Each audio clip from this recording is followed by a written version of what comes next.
여러분, 오늘 말씀 1절 말씀을 보시면 오늘 가나의 혼인잔치 가운데 물이 변해서 포도주로 일어난 사건이 일어난 이 때와 장소를 분명하게 밝히는 것으로 오늘 말씀이 시작되고 있습니다. 여러분, 1절 말씀 보시면 시기가 언제입니까? 이 사흘째 되는 날이라고 합니다. 여러분, 그러니까 3일 후인 거죠. 성경에서 3이라고 하는 숫자는 매우 상징적인 숫자입니다. 이 하나님께 속해 있는 완벽함, 완전함을 드러낼 때 성경은 보통 3이라고 하는 숫자를 사용합니다. 그렇게 3일이라고 하는 이 말은요, 하나님께서 일으키시는 이 완벽한 역사, 하나님께 일으키시는 이 변화의 역사를 상징하는 매우 상징적인 기간이 바로 3일이라고 할 수 있습니다. 여러분, 어떤 3일이 여러분 쉽게 떠오르십니까? 요나 선지자가 물고기 뱃속에서 있다가 살아나온 이 날짜가 바로 3일입니다. 여러분 잘 아시다시피 예수님께서도 3일 동안 무덤에 계시다가 부활하셨습니다. 여러분, 게다가 오늘 본문은요, 앞선 본문의 사건들을 계속 이어서 말씀하고 있는데, 여러분, 우리가 읽진 않았지만요, 1장 19절 말씀부터 28절 말씀까지가 첫째 날입니다.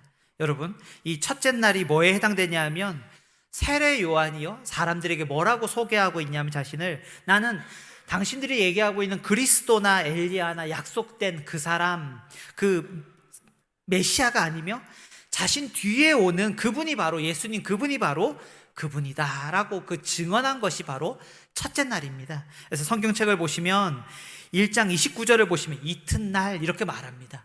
그래서 이게 두 번째 날이죠. 이날에 세례 요한은 예수님을 세상 죄를 지고 가는 하나님의 어린 양이라고 소개했습니다. 그리고 1장 35절 보시면 또 이튿날, 다음 날이에요. 이게 셋째 날인 것입니다. 이날 안드레를 포함한 세례 요한의 두 제자가, 또 베드로가 예수님의 제자가 됩니다. 그리고 1장 43절 보시면 또 이튿날이죠. 곧 넷째 날로 이날은 빌립과 나다나엘이 예수님의 제자가 됩니다. 그리고 그 뒤이어서 나오는 게 바로 오늘 본문 2장 1절에 나오는 대로 사흘째 되는 날인 것입니다. 그러니까 세례 요한이 처음 예수님에 대해서 이렇게 증거하고 예수님이 메시아 되심을 바로 나타낸 일을 증언한 지 바로 이제 7일, 일곱째 날이 되었다라고 여러분 말씀드릴 수 있습니다. 여러분, 7이라고 하는 숫자도 성경에서 잘 알려진 상징수, 완전수입니다. 그래서 하나님께 세상을 만드실 때 며칠 만에 만드셨습니까? 7일 동안에 만드셨다라고 말씀하는 것입니다. 그래서 1절에서 3이라고 하는 숫자가 나오고 또 7이라고 하는 숫자가 이렇게 동시에, 3과 7이 동시에 사용하는 것은 사도 요한이 일부러 가나의 혼인잔치에서 일어난 이 사건을 매우 의도적으로 강조하고 있음을 우리는 깨달아 알 수 있습니다. 또한 오늘 사건의 장소는 갈릴리 가나의 혼인잔치다라고 말씀합니다. 갈릴리는 이스라엘 북쪽에 있는 큰 행정구역입니다. 여러분, 우리가 이스라엘 지도를 한번 머릿속에 생각해 보시면요, 이스라엘은 남쪽에는 우리들이 큰 행정구역으로 예루살렘이 속해 있는 유다 지역이 있습니다. 그리고 중간에는 사마리아가 있고요, 제일 북쪽에 이제 갈릴리라고 하는 행정구역이 이렇게 있다라는 것입니다. 여러분, 예수님은 어렸을 때서부터 이 갈릴리 지역 나사렛이라고 하는 동네에서 사셨고요, 예수님은 그의 공생의 대부분을 몇몇 절기에만 예루살렘에 올라가셨을 뿐이지 갈릴리 가버나움을 비롯한 이러한 갈릴리 지역에서 예수님께서는 사역하셨습니다. 여러분, 가나라고 하는 마을은요, 아주 작은 마을입니다. 얼마나 작냐 하면 이제 2000년이 지나가지고 이 가나라고 하는 마을이 진짜 어디에 있는지를 이제 알 수가 없다라는 것입니다. 학자들 따라 이게 가나 같기도 하고 저게 가나 같기도 하고, 그러니까 그렇게 작은 동네, 작은 마을 가나에서 지금 혼인잔치가 열렸다라는 것입니다. 여러분, 우리가 흔히 참석하는 결혼식, 제가 이제 앞으로 결혼식 얘기를 계속 할 건데요, 한번 결혼식 한번 생각해 보시기 바랍니다. 결혼식의 주인공인 신랑과 신부가 이제 입장하면 모든 사람은요, 이 이제 새 출발을 시작할 그들에게 모든 스포트라이트와 모든 관심이 집중하게 됩니다. 여러분, 그런데 오늘 본문에서 좀 특이한 점이 있습니다. 오늘 본문에서는요, 이 결혼식의 주인공인 신랑과 신부에게는 도통 별다른 관심이 없다라는 것입니다. 신랑의 이름이 무엇인지, 신부가 얼마나 이쁜지 별 관심이 전혀 없다라는 것입니다. 또 우리는 보통 그 결혼식장에서 결혼식하면 얼마나 합니까? 한 30분 정도 예식장에서 시간을 준비해서 이것저것 그것 다 하고 사진도 찍고 30분 만에 빠지세요 이렇게 해가지고 저희가 보통 결혼식장 가면 애를 많이 먹습니다. 여러분, 그런데 유대인들의 혼인잔치는 하루, 이틀 이 정도가 아니라 일주일 정도나 이어지는 성대한 집안의 잔치였고요, 마을 전체에 너무나 중요하고 큰 축제였습니다. 이런 혼인잔치에 예수님의 어머니 마리아는 벌써 일찍부터 와서 계셨고요, 이제 예수님과 제자들이 그 혼인잔치에 초청받아 오게 되었습니다. 여러분 결혼식장 가면 무슨 생각 제일 많이 하십니까? 물론 결혼식 마치고 이 예식장에는 식사가 얼마나 맛있을까 이 생각 여러분 하시죠? 아무도 안 웃는 거 보니까 저만 그런 생각을 많이 하는 것 같습니다. 저는 예식장 가면 항상 그런 생각 많이 합니다. 이곳에서는 뭐가 맛있다고 소문을 들었는데 많이 먹어야지, 이런 생각을 많이 합니다. 여러분, 그리고 결혼식장 가면 그 신랑 신부가 들떠 있는 모습들, 너무 들뜨지 않고 너무 침착하면 우리는 오해합니다. 처음 결혼하는 게 아닌가 그렇게 오해할 정도로 이 처음 결혼하는 신랑 신부는 들뜨고 긴장해 있는 모습 보면 우리가 덩달아 기분이 좋아지기도 합니다. 그리고 우리가 멀리 처음 가본 예식장이라면요, 이 조명이나 인테리어나 여러 가지 좀 색다른 것을 보면 어떻습니까? 결혼을 안 한 사람이나 집안에 결혼시킬 사람이 있는 사람들은 뭐 이것저것 사진 찍고 그럽니다. 왜요? 우리 자녀가, 그리고 내가 결혼할 때 이런 데서 결혼하고 이건 이렇게 좀 했으면 좋겠다라고 참고하려고 사진을 많이 찍기도 합니다. 여러분, 그런데요, 결혼하신 분들은 어떤 생각 많이 하십니까? 먼저는 자기 자신의 결혼식을 먼저 떠올릴 것입니다. 여러분 한번 여러분의 결혼식 한번 떠올려 보시기 바랍니다. 저는요, 제 결혼식에 이제 한 19년, 20년 다 돼 가는데 잊지 못하는 부끄러운 일이 하나 있었습니다. 여러분, 혼인 서약을 하는데요, 제가 다른 사람 결혼식을 가면서 제 마음속에 딱 다짐한 게 있습니다. 다른 신랑이 혼인 서약을 할 때 너무 목소리가 작은 거예요. 저는 마음속에 나는 정말 혼인 서약할 때 정말 크게 대답해야 되겠다 해가지고 막 그걸 작정하고, 별거 아닌데 그걸 왜 작정했는지 잘 모르겠습니다. 그래서 이 혼인 서약할 때 주례하시는 목사님이 옆에 있는 박지영 씨를 아내로 맞아 뭐 어쩌고 저쩌고 하겠다고 서약하십니까? 이렇게 하니까 제가 질문에 너무 크게 대답하려고 숨을 크게 몰아쉬다가 너무 크게 웃으신 것 같습니다. 정작 대답하는 타이밍을 놓쳐가지고 한 박자를 놓쳤는지 두 박자를 놓쳤는지 제가 대답하는 걸 놓쳤던 기억이 납니다. 그 사이에 제 아내가 얼마나 긴장했겠어요? 예식장에 왔던 사람들이 얼마나 놀랐겠습니까? 당시에 비디오로 안 찍어서 그렇지 찍어놨으면 두고두고 20년 동안 부끄러움을 당할 뻔했습니다.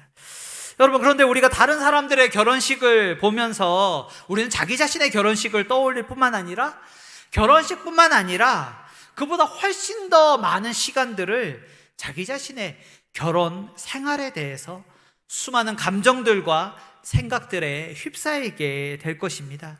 혹시 다른 사람들의 결혼식에 참석하면서 이런 마음 혹시 갖지 않습니까? 아이고, 지금이야 저렇게 좋아서 저렇지, 나중에는 내가 왜 지질이 저런 것과 결혼했을까 후회할걸, 이렇게 나쁜 마음, 나쁜 생각 혹시 품으신 적 없으십니까?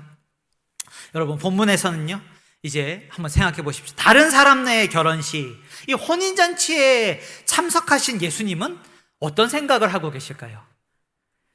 예수님은 남의 결혼식에 앉아서 무슨 지금 다양한 생각을 하고 계실까요? 제가 이번 주에 이걸 너무 많이 생각하니까 저는 이 생각이 단순해서 제가 생각하는 걸 다른 사람에게 좀 묻는 버릇이 있거든요. 제가 만난 사람에게 물어보는 겁니다. 그래서 예수님은 다른 사람 결혼식에 앉아 계시면서 무슨 생각을 제일 많이 했을까요? 이런 질문 받으신 분께 대단히 죄송하다는 말씀 드리고 싶습니다. 여러분, 이걸 왜 중요하냐 하면 이것이 바로 여러분께서 오늘 설교에서 가장 중요하며 핵심적인 가장 주제요 질문이라고 할 수 있기 때문에 그렇습니다. 여러분, 좀 이상하거나 아니면은 놀라거나 그렇게 생각하지 마시기 바랍니다. 예수님께서도 우리와 비슷하게 자기 자신의 결혼 생활에 대해서 생각하셨을 것입니다. 여러분, 이쯤 들으시면 여러분의 눈이 벌써 커지신 분이 있습니다. 좀 당연하게 이런 질문 하실 것입니다. 아니, 목사님, 예수님이 언제 결혼하셨다고 그런 얘기를 하시는 거예요? 성경에 예수님 결혼하셨다라고 하는 얘기가 어디에 있어요? 그런 얘기는 너무 이상하고 위험한 거 아니에요? 그렇게 하실 수 있습니다. 맞습니다. 이 땅에 오신 예수님께서는요, 당시에는 10대 한 중후반에는 거의 대부분 다 결혼하는 것이 일반적인 관습이요 풍습임에도 불구하고 예수님께서는요, 어떻게 그 어머니의 구박을 견뎌냈는지 모르겠지만 30대 초반까지도 용감하게 결혼을 하지 않으셨더랬습니다. 그러나 사랑하는 여러분, 예수님께서는요, 성육신하기 전에 예수님은 하나님이십니다. 하나님으로서 이스라엘 백성과 언약하신 여호와 하나님이라는 사실을 먼저 생각하시기 바랍니다. 여러분, 우리들이 구약 성경을 읽을 때 여호와 하나님을 우리가 보통 성부 하나님으로 하나님 아버지로만 생각하는 경향이 혹시나 있지 않습니까? 그렇지 않습니다. 구약의 여호와 하나님은요, 성자 하나님도 그 안에 포함되어 계시고 당연히 성령 하나님도 포함되어 계십니다.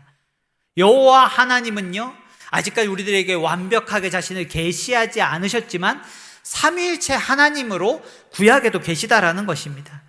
이러한 하나님과 그의 백성 이스라엘 간의 관계는요, 구약 성경에 너무나 자주 너무나 많이 결혼 관계로 상징되고 비유되고 있다는 사실을 여러분 기억하시기 바랍니다.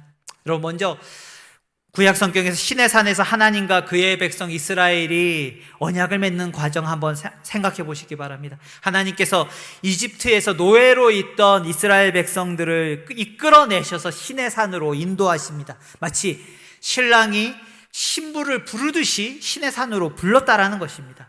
그리고 시내산에서요, 결혼식과 비슷한 이제 언약식을 치르십니다. 하나님과 그의 백성 이스라엘 간에 이제 알콩달콩 우리 이제 서로만 좀 바라보면서 영원히 변하지 말고 우리 변치 않고 사랑하면서 살자 약속하는 것이 무엇입니까? 그것이 십계명을 대표로 하는 율법의 말씀인 것입니다. 그리고 신랑 하나님과 신부인 이스라엘 백성들이 만나는 곳이 어디입니까? 거룩한 성막인 것입니다. 그러니까 이스라엘과 하나님과의 관계는요, 결혼 관계라는 것입니다. 구약 성경의 가장 대표적인 몇 구절을 더 찾아보면요, 호세아 2장 16절 말씀입니다. 여호와께서 이르시되 그날에 내가 나를 내 남편이라 일컫고. 아멘. 호세아 2장 19절에서 20절 말씀입니다. 내가 내게 장가들어 영원히 살되 공의와 정의와 은총과 긍휼히 여김으로 내게 장가들며 진실함으로 내게 장가들리니 내가 여호와를 알리라. 아멘. 여러분, 이 모든 구절들이요, 하나님께서 이스라엘 백성의 바로 신랑이심을 나타내는 말씀이라는 것입니다.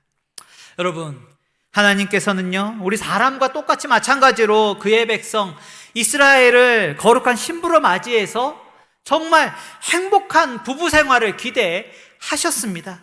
그러나 그 부부 생활은 어땠습니까? 끔찍하며 불행하기 그지없었습니다. 그것을 우리는 어떻게 할 수 있습니까? 이스라엘의 역사 기록인 우리는 구약의 선지서를 보면 알 수가 있고요, 그 당시에 선지자들의 기록인 선지서를 보면 우리는 그 사실들을 낱낱이 발견할 수 있습니다. 하나님과 그의 백성 이스라엘 간의 이 언약은 깨어져 산산조각이 나버렸습니다. 신랑 하나님과 신부 이스라엘 간의 이 결혼 생활은 완전히 실패했던 것입니다. 성경은 이것을 이렇게 표현합니다.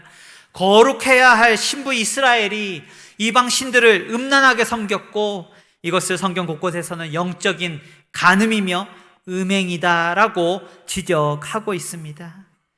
여러분, 그의 백성 이스라엘 간의 이스라엘과의 결혼 생활에 실패한 하나님께서 호세아 선지자를 불러서 가장 처음 해주시는 이 명령이 무엇인지 아십니까? 호세아 1장 2절에서 3절까지 말씀인데요, 우리 같이 한번 한 목소리로 읽어볼까요? 시작.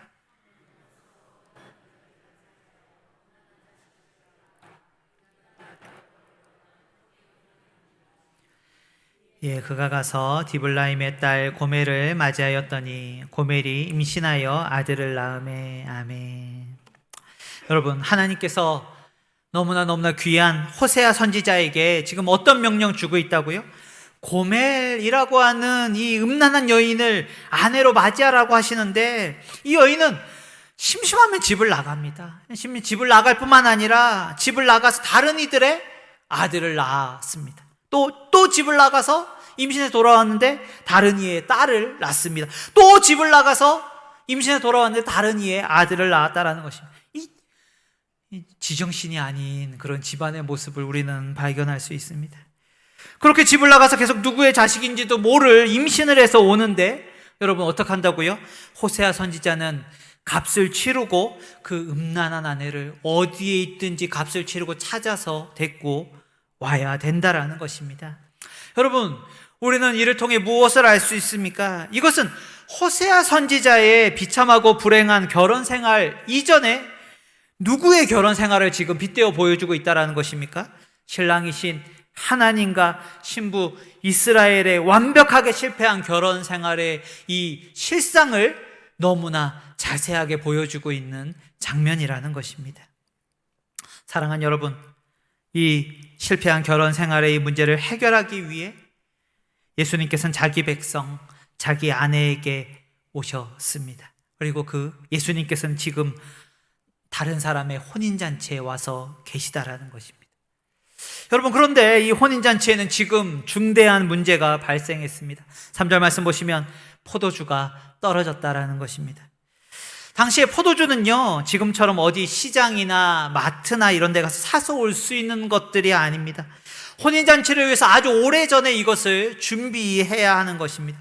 여러분, 이제 한번 생각해보면 혼인잔치에 포도주가 떨어졌다. 이것은 여러분의 그 어떤 상상을 하든지 간에 상상을 뛰어넘는 비극적인 사건이다라고 말씀드릴 수 있습니다. 여러분, 제가 이 설교를 준비하면서 어저께 이 예화를 쓸 건가 말 건가 제 아내에게 허락을 받고 쓰는 것입니다.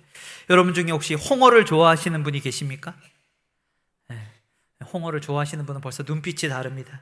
여러분, 제 아내는요, 전라도 말은 정말 하나도 못하는데 100% 전라도 여자라서 홍어를 진짜 좋아합니다. 여러분, 그런데 저는 그 경기도 남자라서 수육과 막김치가 있어야지 그나마 홍어를 몇 점 깨작깨작 먹는데 20년 동안 그래도 조금씩 그 양이 아주 조금씩 늘고는 있습니다. 여러분, 그런데 어르신들은, 이 자리에 앉아있는 어른들은 다 아실 것 같아요. 전라도에서 결혼잔치든 장례식이든 홍어가 떨어졌다? 여러분, 그러면 어떻게 됩니까? 여러분, 그 잔치는 끝난 겁니다. 그 잔치에 오신 분들은 그 홍어 없는 잔치를 이제 대대로 기억에 남을 최악의 잔치로 기억하게 될 것입니다. 그 잔치가 뭐 어떻게 좋았다 안 좋았다 필요 없습니다. 홍어가 없다, 홍어가 떨어졌다 이러면은 여러분, 그 잔치는 이제 끝이 났다라는 것입니다. 여러분, 그보다 더 심각한 문제가 바로 유대인의 혼인잔치에 바로 포도주가 떨어진 것입니다. 유대인의 혼인잔치에 포도주가 떨어지면요, 신부의 부모님과 손님들은 극한 분노 속에 파혼을 요구할 수도 있다는 것입니다.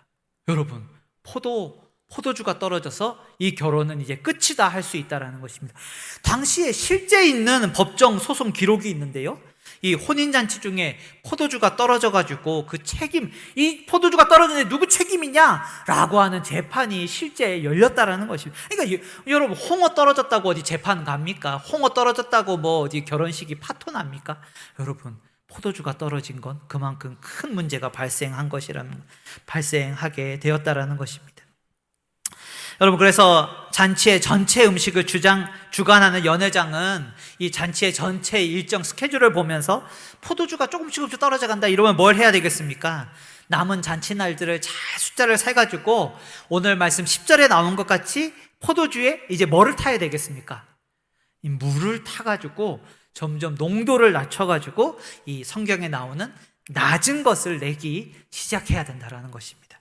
여러분, 일주일 잔치 끝에 사람들이 많이 취했을 거니까 포도주가 떨어져가지고 이 비참한 일이 발생할 바에 차라리 그냥 물탄 포도주를 내는 것이 더 편한 방법이라는 것입니다. 그런데 오늘 성경을 보시면 이 잔치는 이제 파국을 맞이하게 됩니다. 여러분, 어떻게 잔치의 깊은 속사정을 미리 파악한 예수님의 어머니 마리아는요, 아들 예수님에게 저들에게 포도주가 없다 이렇게 말하고 있습니다. 예수님께서 혹시 뭔가 좀 해결해 주기를 기대했었던 것 같습니다. 그러나 오늘 말씀 4절 말씀 보십시오. 예수님의 대답은 싸늘하기 그지없습니다. 여자여, 나와 무슨 상관이 있나이까? 내 때가 아직 이르지 아니하였나이다 라고 대답합니다. 여러분, 여기 예수님께서 자신의 어머니를 향해서 여자여 라고 부른 것에 대해서 학자들에 따라 의견이 다양합니다. 여러분, 어디 자기 어머니를 건방지게 여자여 라고 이렇게 부를 수 있다는 것입니까? 그래서 신약학자들 중에 어떤 사람들은요, 여기 여자여라고 나와 있는 이 단어의 원어, 귀나이라고 하는 이 헬라어 단어인데요, 이것을 당시 여인들을 매우 존칭하는 극존칭의 이 표현이다, 여인들에게 올려드릴 가장 고급진 표현이다 라고 이렇게 해석합니다. 우리말로 자기 어머니를 향해서 여사님, 사모님 이렇게 불렀다는 것인데 여러분 좀 이상하지 않습니까? 그래서 여러분, 대부분의 신약학자들은 예수님께서 자기의 어머니를 향해 여자여 이렇게 부른 것은 일종의 거리두기를 위한 표현이다라고 그렇게 해석합니다. 여러분, 예수님께서 어머니와 거리를 두고 있다라고 하는 해석의 근거는요, 예수님께서는요 자기의 어머니를 향해서 여자여라고 부른 이 표현이 요한복음에 딱 2번 등장한다라는 것입니다. 여러분, 자기 어머니를 한 번도 아니고 딱 2번 여자여 이렇게 부르고 있는데, 오늘 우리가 살펴보고 있는 이 본문에서 자기 어머니를 그렇게 거리를 두면서 부르고요, 또 한 표현이 어디에 있냐 하면 요한복음 19장 26절 말씀입니다. 우리 같이 한번 읽어볼까요? 읽도록 하겠습니다. 시작.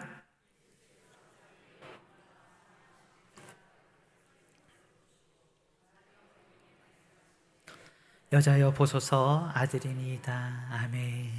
여러분, 이 말씀 어디에 나오는 말씀인지 잘 알고 계시죠? 이 말씀은 예수님께서 십자가 위에서 돌아가시기 전에 남기신 7마디 말씀 중에 한 마디 말씀입니다. 여기서 우리가 주목해야 될 점이 있다면, 예수님께서 자기 어머니를 여자여라고 이렇게 부르면서 거리를 두며 부르실 때는 항상 그 때가 같이 언급되며 나타나고 있다라는 것입니다.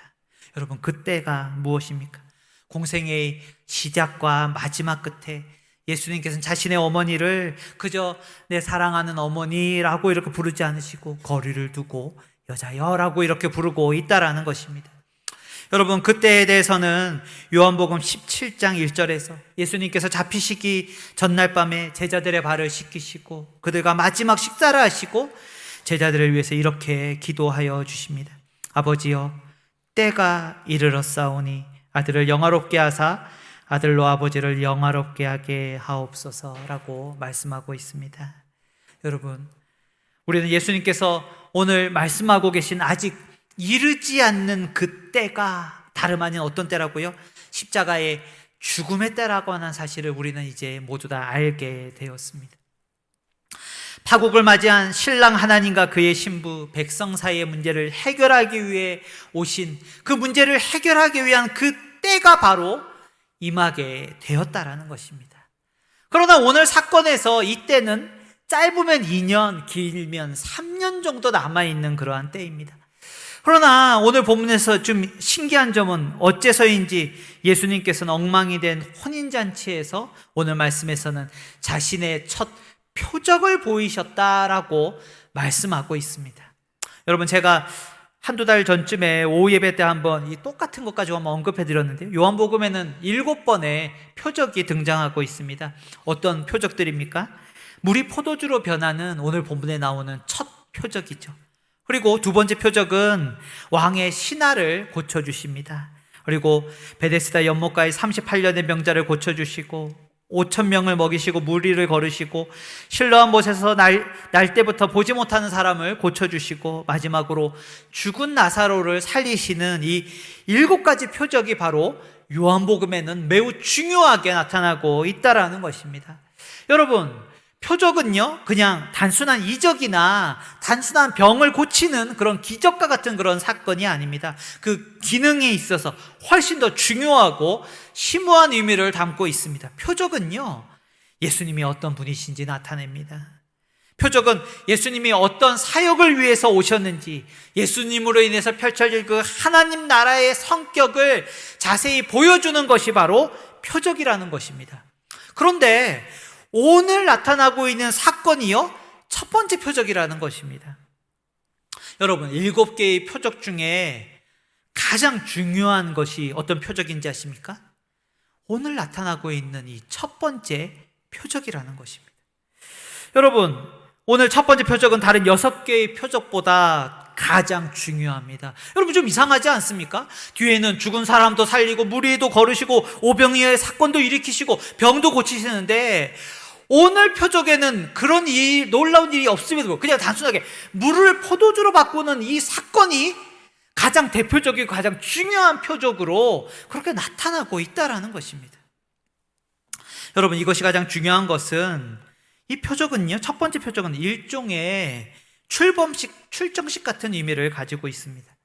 여러분, 예로 들면 어떤 정치인이 이제 자신이 정치인으로서 본격적인 정치 인생을 시작하는데 나는 이런 정책을 가지고 이런 어떤 사상을 가지고 국민과 나라를 위해서 내가 한번 내 몸 하나 불살라 일해보겠다. 그러니까 나를 좀 뽑아달라.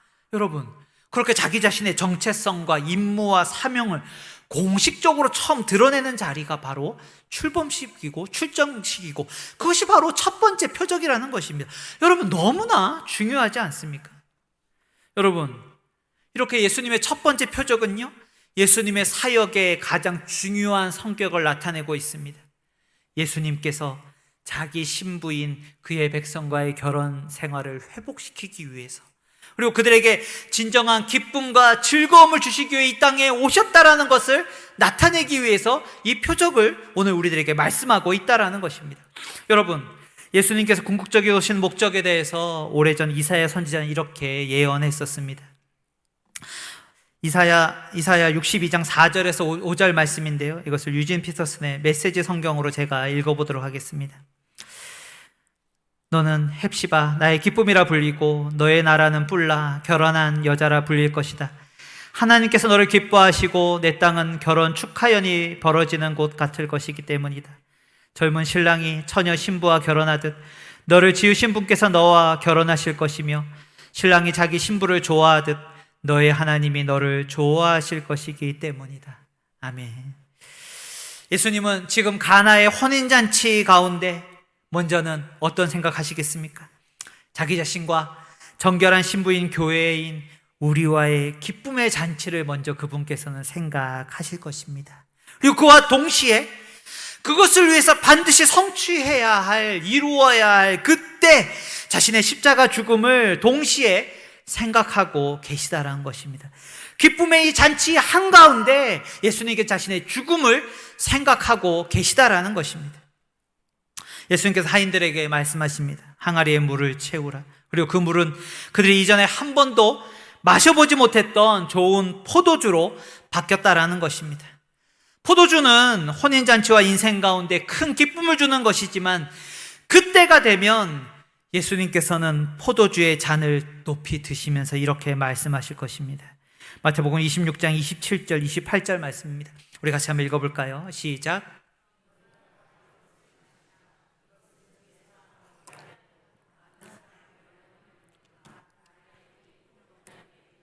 너희가 이것을 다 마시라. 이것은 죄의 사함을 얻게 하려고 많은 사람을 위하여 흘리는 바 나의 피 곧 언약의 피니라. 아멘. 에드워드 클라우니라고 하는 미국의 설교자가 있습니다. 그 사람은 우리가 살펴보고 있는 이 본문에 대해 이렇게 설교했었습니다. 여러분 한번 자막을 보시면요, 예수님께서 기쁨이 넘치는 혼인잔치 한가운데 앉아 앞으로 다가올 죽음을 마셨기에 그분을 믿는 우리는 슬픔 한가운데 앉아 있더라도 넘치는 기쁨을 마실 수 있게 되었습니다. 여러분, 조금 어려운 말일 수도 있지만 이게 무슨 말이냐 하면, 우리가 정말 이 시간 기뻐할 수 있는 이유는, 우리가 이 시간 행복하고 감사할 수 있는 이런 까닭은요, 우리를 위해 피 흘려 죽으신, 일찍 죽임당하신 어린 양의 혼인잔치에 우리가 초대되었기 때문이라는 것입니다. 여러분, 그러나 우리는 그저 남의 잔치에 초대되어 그냥 음식만 먹고 가는 그러한 사람, 손님이 아닙니다. 우리야말로 어린 양 예수님의 거룩한 신부라는 사실을 기억하시기 바랍니다. 여러분, 이 놀라운 사실을 우리로 하여금 슬픈 골짜기를 걷는 것 같은 이 세상에서마저도 기쁨의 이유와 원인을 찾게 합니다. 왜 그렇습니까? 예수님께서 우리 대신 죽으셨기 때문에 우리는 살아났다라는 것입니다. 믿으십니까? 예수님께서 우리의 저주를 짊어지셨기 때문에 우리는 치유되고 해방되었다라는 것입니다. 예수님께서 하나님 아버지와 끊어지시는, 심장이 찢어지는 그 고통과 슬픔을 겪으셨기 때문에 우리는 기뻐할 수 있게 되었고, 예수님께서 그 하나님의 진노와 저주의 잔을 다 들이켜 마셨기 때문에 우리는 지금부터 영원까지 기쁨의 잔을 누리며 마실 수 있게 되었다라는 것입니다. 우리는 더욱더 행복할 것입니다. 우리는 더욱더 감사하고 우리는 더욱더 기쁨이 넘칠 것입니다. 왜 그렇습니까? 사람은 앞으로 약속된, 너무나 확실하게 보장된, 너무나 벅차고 기쁘고 행복한 일이 있다면 먼저 미리 앞서 기뻐하는 그런 존재이기 때문에 그렇습니다. 사랑하는 여러분, 아직 가장 크고 가장 온전하며 영원하며 여러분이 누려보지 못했던 가장 큰 기쁨인 어린 양의 혼인잔치의 기쁨이 이미 아직 우리에게 남아있음을 기억하시기 바랍니다. 그 미래의 기쁨이 시간을 거슬러 우리에게, 이 예배의 자리 가운데 우리에게 지금 찾아와서 우리로 하여금 세상이 이해할 수 없고 감당할 수 없는 기쁨에 빠지게 함을 믿으시기를 주님의 이름으로 축원합니다. 말씀을 맺도록 하겠습니다. 자주는 아니지만 우리가 함께 나누는 성찬식의 자리는요, 그런 기쁨을 소망하는 자리인 것입니다. 왜 그렇습니까? 가나의 혼인잔치의 이 포도주와 오병이어의 떡은요, 이 두 가지의 이 요한복음에 나오는 표적의 사건은 2000년 교회 역사 가운데 항상 성찬의 잔과 떡을 상징하는 것으로 자주 나타나기 때문에 그렇습니다. 사랑하는 여러분, 혹시나 이 시간 예수님을 믿지 않음으로 말미암아 세례나 입교를 받지 않아서 성찬에 참여하지 못하는 분들 계십니까? 그분들께 간곡하게 부탁드립니다. 우리의 슬픔과 고통, 저주를 감당하신 예수님을 믿으시기 바랍니다. 그분만이 우리에게 참 기쁨과 소망을 주십니다. 예수님의 피를 마시고 예수님의 살을 먹는 자만이 예수 그리스도와 연합되어 그의 죽으심과 부활에 동참하고 성령 하나님을 모시며 살아갈 수 있습니다. 이 거듭남의 역사가 우리 몸된 교회 가운데, 우리의 삶의 현장 가운데, 우리 성도들의 주변에 늘 충만하기를 주님의 이름으로 축원합니다. 기도하도록 하겠습니다.